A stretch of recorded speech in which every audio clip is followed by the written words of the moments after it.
horrible nightmare. Dreamed that I went back in time. Well, safe and sound now, back in good old 1955. 1955? Wait a minute, Doc. Are you telling me that you built a time machine out of a DeLorean? The way I see it, if you're gonna build a time machine into a car, why not do it with some style? Hey everybody, it is RL, the Retro Pizza Guy, and welcome back to my channel. And here we go with another review, and this time it is a retro review of Back to the Future, my favorite movie of all time. Definitely my favorite time travel movie as well, but hey, love these movies, sci-fi movies, classic movie from the 1980s. You can't get much better than Back to the Future. I'm going to review all the Back to the Futures coming up very soon, but I'm starting with the first. Usually I start with the second for some reason, but no, I'm doing the first because the first is my favorite. But again, all the Back to the Futures are amazing. So here we go. Visuals, music, acting, story, entertainment, replay value, and I'm going to add favorite scenes and final thoughts. So it's going to be 8 categories, and that's the amount of pizza on my plate. So every time I review something and I don't like it, meaning anything under a like, I take a slice of pizza to compensate for the anger of the movie. So that's why my pizza's on the plate there. So let's get started with Back to the Future. Visuals first. This movie is a beautiful looking movie. It was made in the mid-80s, but I tell you that this movie, if you watch it today and you didn't watch it back then, it almost could fool you that it was made today. In the visual presentation, it doesn't feel like some of these movies in the 1980s. It feels like a 1960s movie or a 1970s movie. There's a lot of old style movie making in the 1980s. Not every single 1980s movie holds up today because it's so long. The scenes are so long, they're slow pacing. There's so many movies that you see from that era, it hasn't got the pacing like it does now. But the pacing of Back to the Future is pitch perfect. Didn't age at all. This movie is just a treat for the eyes, the visual treat of the 1950s and 1980s. There's a stark contrast in the look of the town, and everything in this movie is authentic looking. It's really well done. The set designs, everything with this movie looks unbelievable. The buildings, the way it aged over time, and just the look of the characters and the costumes and everything about this movie looks awesome. It's got some pretty decent special effects, but there's not really that much needed in this movie because it's really just, the fire effects when the DeLorean goes 88 miles an hour and the lightning effects. So it's not a heavy visual movie. There's not any, obviously, CGI because this is before CGI, so it was all practical effects, but nothing looks dated.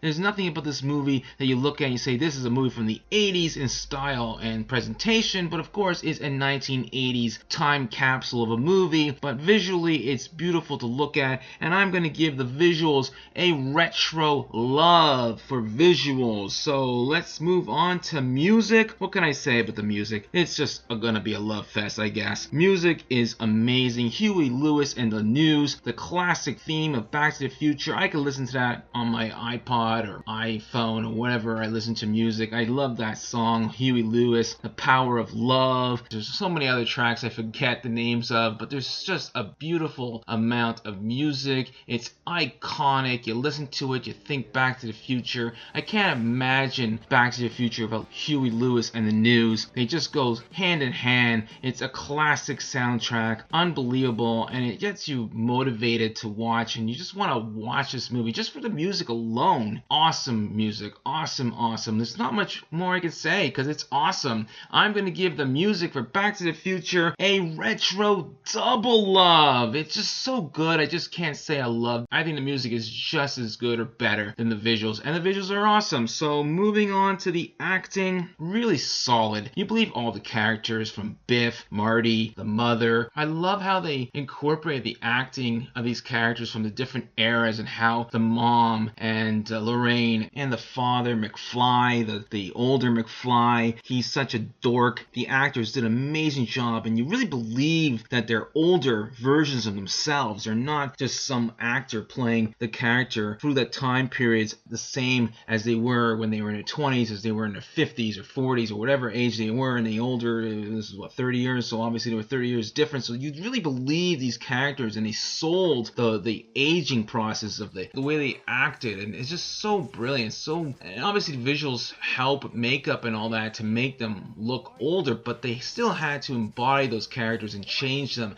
and make them different, not just the same character 30 years earlier, 30 years later. So they really did an amazing job. The acting's awesome. I love Michael J. Fox in this movie. It's one of his best movies. He's well known for many movies that came out in the 80s and 90s and 2000s, and of course he was on TV, Family Ties. There's so many great shows that he was in, but that's my favorite. He was just unbelievable. I don't think anyone else could have done it. Obviously there was, huge news about casting. They fired Eric Stoltz, and he basically filmed 90% of the movie, and they had to redo the whole movie and put in Michael J. Fox, because originally he was the one they wanted for this movie. So luckily they were able to get him, but of course he's amazing. Michael J. Fox he knocked it out of the park. All the acting is unbelievable. The guy who played Biff, I don't know all their names, all the acting right down the board. Excellent performances. You could say they were a little bit over the top, maybe Biff, but he really believed that he was a douchebag. You really believed that Biff was an asshole. Of course, later on in the second movie and the third movie became more psychopathic, and the third movie, well, it wasn't him, it was his ancestor. The acting is solid. Of course, you have to mention Christopher Lloyd. He was brilliant in this movie. You really believe that this guy is this mad scientist that would actually be able to invent a time machine out of a DeLorean, not a fridge. Originally it was going to be a fridge, and they said, well, we can't do that because kids are going to lock themselves in fridges, which makes sense. I think it was a much better choice to have a DeLorean. Of course, the time machine has to be mobile, and of course the iconic vehicle. Obviously this vehicle's not an actor, but if it was, it'd be amazing because it is incredible. I can't imagine a time machine in any other vehicle than the DeLorean. It is so iconic and so classic. I even had to talk about the acting of this vehicle. That's how iconic it is. Alright, so I gotta grade this acting. I'm gonna give the acting in this movie a retro love for acting. I would have gone double love, but let's face it, it's a science fiction movie. It's not Oscar worthy acting, but it gets the job done amazingly. I'm not trying to insult the acting. I just feel it's a retro love. So moving on to the story, what can I say about this script and the story? It's an amazing, tight story, so well crafted. There is no scene that is not necessary to this movie. It is so well paced, so well written. Everything in this movie fits. There's no scene, as I say, there's not one scene in this movie that you say, this shouldn't be here. This doesn't make it any better. This scene slows it down. Every scene, the writing is tight. It is so well written. The story is so well crafted. The story of a teenager who has to go back in time, well, goes back in time, not have to. He just happens to go back in time because he was running away from the Libyans who killed Doc Brown. So he just happens to go into the past. But it's a great story where he gets to meet his parents, see the town from a different perspective from the 1950s. It's interesting as a coming of age and a fish out of water kind of story where Michael J. Fox, Marty, is completely flabbergasted that he's even in 1955. It takes him a long time to realize that the school didn't get cleaner, it just got less dirty from the past. So, unbelievable story. It's so well crafted. It is the best time travel movie of all time, in my opinion. So, story gets a retro double love for story. So, moving on to the entertainment value, it's a very entertaining movie. It just touches all the notes. Everything about this movie, from the characters, from the set, from the car, from just the idea of going back in time. Time travel movies are just so awesome. I love time travel movies. There's not enough time travel movies out there. There should be more time travel movies. I wish there were time travel video games, to be honest, to go back in time and explore. There is one actually actually that I remember on the PS2, Shadow of Destiny, which is one of my favorite time travel video games, probably the only time travel video game that I ever played. I can't think of any others. That's a classic game. Really awesome. But I'm not talking about that game. I'm talking about the entertainment in Back to the Future. It is highly entertaining. There's so many great action sequences. Everything in this movie is entertaining. I love Doc Brown. I love the scenes where Marty has to convince Doc Brown that he really is from the future. And Doc Brown asks, who's the President of the United States in 1985? Ronald Reagan. The actor?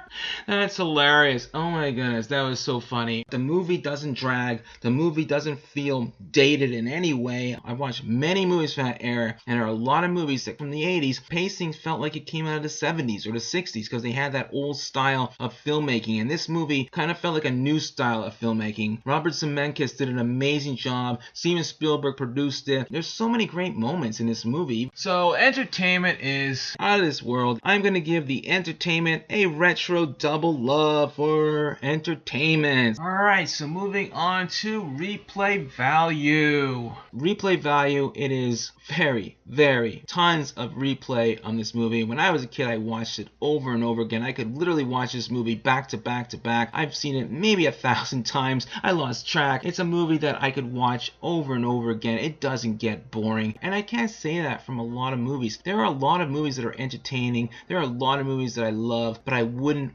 rewatch it right away or want to rewatch it. Some movies you love and you say it's a great movie, but I don't want to see it again. This movie, it's the opposite of that. I want to watch it over and over again and again and again because it is a classic. And of course, replay value gets a retro double love. It is an incredible experience. It is one of my favorite movies of all time. So moving on to favorite scene. My favorite scene in this movie, man, there's so many great scenes. I don't know if I could actually pick just one, but the scene that stands out the most was when Marty McFly takes this kid's skateboard device that wasn't a skateboard at the time, had a thing on top with a piece of wood where he would hold on to it back then. They didn't have skateboards, and he ripped it apart and made a skateboard out of it and started skateboarding away from Biff and his Goonies, Goobies, whatever they are, from the 1950s. Maybe they called them Goonies. Who knows? So they were chasing Marty McFly. Marty McFly was trying to escape and get away and not get beaten up or anything. And eventually the car slams into a truck with manure. Biff gets covered in his face. I hate manure. And it's such a funny scene. It's such a classic scene. So that scene gets a retro double love. I know it's kind of weird rating a scene that I love. It's obviously going to get at least a love, but in the future, there's going to be retro movies that I'm going to review, favorite scene, and it's still not a great scene because it's a bad movie. So eventually it makes sense. It all makes sense in the future, no pun intended, that I'm going to come across a movie that I'm going to review that I don't love as much like Back to the Future, and I'm going to give it maybe a retro like for a scene or something like that. Alright, so enough explanations. Moving on to my final thoughts. So Back to the Future, what more can I say? One of the greatest movies ever made. 1985. I saw that movie many times, and I just loved it so much. Every time I've watched it, I love it more. You know, it doesn't get tiresome. You know, people talk about maybe making a sequel. What's his name gets attached to it every time. Tom Harlan or something, who's Spider-Man. I think it would be a terrible decision to do that. I do believe eventually it can be done, but of course Robert Zemeckis and Bob Gale, the two producers of this movie, there's no way they're going to let it happen while they're alive. I kind of wish they would reboot it, but with this day and age, with the movies that are getting rebooted, the track record is pretty shitty. So I really don't think it would be a great idea. Would it ruin the legacy of Back to the Future? I don't think so, because you still have those movies. You can always watch those movies. It doesn't hurt those movies, but I don't know. I still believe there's so much you can mine from a character of the DeLorean, which it is a character, and the stories that you could come up with, and future and past, and so many things you could do with it. It has so much potential. Just like, Indiana Jones has so much potential. I really wish they recast Harrison Ford one day and make a fresh take on Indiana Jones. I don't know, I'm a little bit obsessed with Indiana Jones, but that last movie just pissed me off, so no talk about that. Alright, so moving on, that's my review of Back to the Future. I hope you enjoyed this review. Leave a comment below, let me know what movie you love from the 80s, 90s, whatever decades you love, and let me know what your favorite scene of those movies are, or whatever, if you have time to, in the comment section. Let me know what you love about Back to the Future, and let me know what you love about pizza, because we all love pizza. Alright, so that's all for now, guys, and don't forget to like, subscribe, leave a comment below, and let me know what you think of Back to the Future, and I will have more retro content in the weeks, months, and years to come. Bye for now.